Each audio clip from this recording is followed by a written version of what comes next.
देश में सौगाते मोदी अभियान की चर्चा बड़ी तेजी से तूल पकड़ रही है। भाजपा ने सौगाते मोदी अभियान के जरिए ईद पर 32 लाख मुस्लिम जरूरतमंदों तक पहुंचाने की योजना बनाई है। यानी 32 लाख मुस्लिम परिवारों के घरों में ईद के त्योहार की खुशी के लिए मोदी सरकार ने यह अभियान लाया है। बीजेपी की तरफ से मोदी किट बनाया गया है, जिसमें ईद से जुड़े जरूरतों के सामानों को रखा गया है। चर्चा तो ये भी है कि इसमें पवित्र कुरान को भी रखा गया है। लेकिन जब से इस अभियान की खबर सोशल मीडिया और न्यूज रूम तक पहुंची है, तब से इस विषय पर लोग अपनी अलग अलग तरीके से प्रतिक्रिया दे रहे हैं। कुछ लोगों का कहना है कि बिहार चुनाव, बंगाल चुनाव और यूपी में जो कि 2027 के होने वाले विधानसभा चुनाव को देखते हुए भाजपा ये अभियान चला रही है। लोगों का कहना है कि सत्ता में 11 साल से रह रही मोदी सरकार अचानक से मुस्लिमों पर इतना मेहरबान कब से होने लगी। तो वहीं कुछ लोग इसे भाजपा द्वारा मुस्लिम समाज के बीच अपनी छवि को सुधारने और मजबूत करने का प्रयास बता रहे हैं। ऐसे में आखिर अचानक से ऐसा क्या हुआ कि बीजेपी मुस्लिमों के आगे झुक गई? आखिर इस अभियान को लेकर क्यों राजनीति का नाम दिया जा रहा है? किन किन लोगों को और कैसे मिलेगा सौगाते मोदी अभियान का लाभ? क्या सिर्फ वोट बैंक के खातिर सौगाते मोदी अभियान चलाया जा रहा है?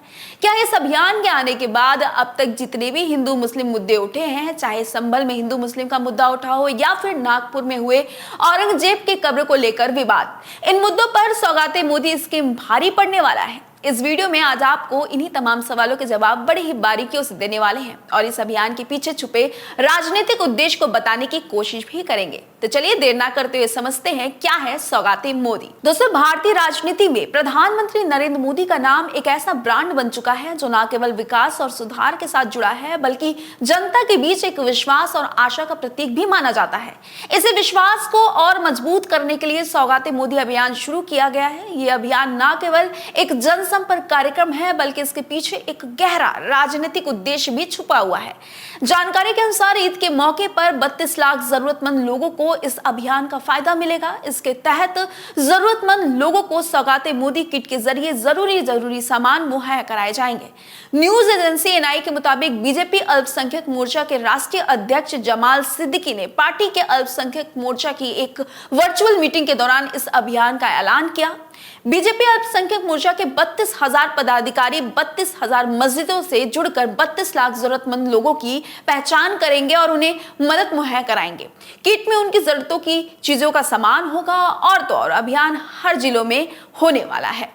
वहीं इस अभियान को लेकर विपक्षी दलों ने तीखी प्रतिक्रिया व्यक्त की है। विपक्ष का मानना है कि ये अभियान सरकार की उपलब्धियों को बढ़ा चढ़ाकर पेश करने और जनता को गुमराह करने का एक तरीका है। विपक्ष के अनुसार ये अभियान सरकारी खजाने का दुरुपयोग है और इसे चुनावी प्रचार के लिए इस्तेमाल किया जा रहा है। उन्होंने सरकार से पूछा है कि अगर सरकार के पास इतना पैसा है तो वह इसे जनता की समस्याओं को हल करने में क्यों नहीं लगाते हैं। हालांकि यह अभियान राजनीतिक रूप से भी काफी महत्वपूर्ण माना जा रहा है। आगामी चुनाव को ध्यान में रखते हुए भाजपा इस अभियान के माध्यम से जनता का समर्थन हासिल करना चाहती है। सरकार की उपलब्धियों को प्रचारित करके पार्टी यह सुनिश्चित करना चाहती है कि मतदान उसके पक्ष में ही हो। बता दें कि इस साल बिहार में विधानसभा चुनाव है और पश्चिम बंगाल में 2026 में विधानसभा चुनाव होने वाला है, तो वहीं 2027 में यूपी विधानसभा चुनाव होने वाला है। इन सभी चुनाव को लेकर भाजपा अभी से सक्रिय हो चुकी है। भाजपा अल्पसंख्यक समुदाय के वोट को साधने पर लगी हुई है और अपनी तैयारियों में भी जुट चुकी है। बता दें कि बिहार में 17.70% मुसलमानों का वोट है, पश्चिम बंगाल में लगभग 27.1% मुसलमानों का वोट है और यूपी में 19.3% मुस्लिम वोट है। इन तमाम गुनागणित को अगर आप समझे तो भाजपा के इस अभियान के पीछे की राजनीति के उद्देश्य को आप बखूबी समझ लेंगे।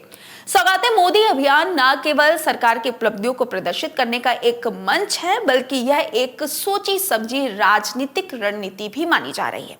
इसके माध्यम से भाजपा जनता के बीच अपनी पकड़ को मजबूत करना चाहती है और आगामी चुनाव में एक बार फिर से बहुमत हासिल करने के लक्ष्य में लगी हुई है। अब देखना यही है कि सौगाते मोदी अभियान उन तमाम हिंदू मुस्लिम के मुद्दों पर भारी पड़ सकता है जो आज तक हिंसा का कारण बने हैं। फिलहाल आपको क्या लगता है कि भाजपा ये सब कुछ गंगा जमुना तहजीब को आगे बढ़ाने की कोशिश में कर रही है या फिर जनता को लॉलीपॉप देकर वोट साधने के फिराक में है? इस पर अपनी प्रतिक्रिया जरूर दीजिएगा। वीडियो अच्छी लगी हो तो लाइक और कमेंट जरूर कर दीजिएगा। अपना ख्याल रखिएगा। बहुत बहुत धन्यवाद।